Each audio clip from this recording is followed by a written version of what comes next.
Hello, wonderful, beautiful, precious people. So, I'm going to do a quick reading from my book and I want to elaborate and share these words of wisdom with you. You guys ready? This is from chapter 9 entitled No More Manna, Time to Cross Over. So, really quickly, as I prepared to depart Jerusalem, the Lord led me to the books of Exodus and Joshua.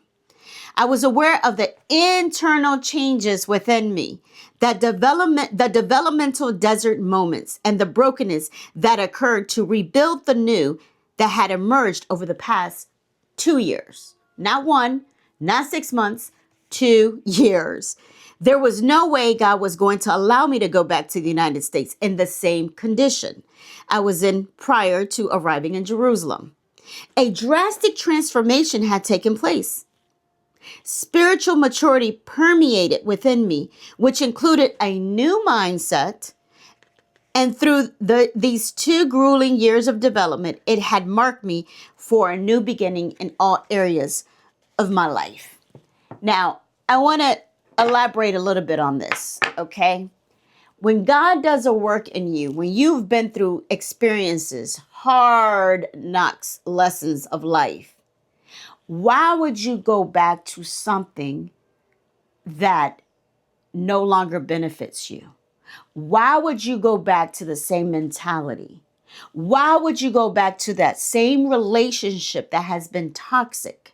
Whether it's a friendship, boyfriend, girlfriend, why would you go back to those type of relationships, situations, mindset? Why? And I also want to share that at the end of each chapter of the book, of each chapter, not only do I share pictures that are related to the chapter, but I have key questions for the reader to meditate on. So after this chapter, here are the questions that I'm going to ask you, for you to meditate, for you to ponder on. Here's question number 1. Have you been enslaved to anything before? What wasn't and how did you overcome it? The second question, what is your promised land? Because you hear this, I want you to hear this carefully. How can God give you promises, blessings, when you still are in the same old mind patterns and mindsets? He cannot pour new wine in old skin. He can't do that. So what is your promised land? What have you been praying for? What have you been asking the Lord? What have you been believing God for? Are you ready? Have you turned to old ways?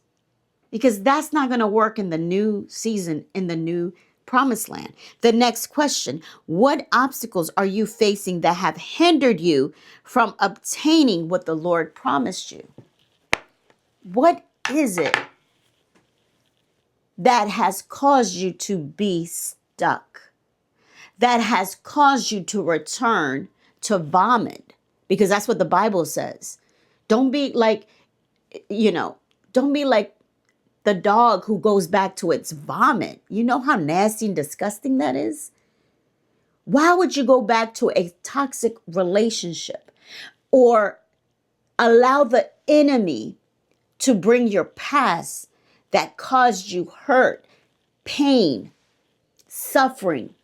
Why would you allow the enemy to play games with your mind and take you back to your past? When he does that, you remind him of his future.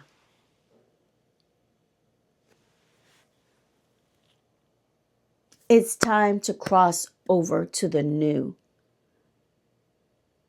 It is time to understand that you cannot go back to the old. God has done too much in you.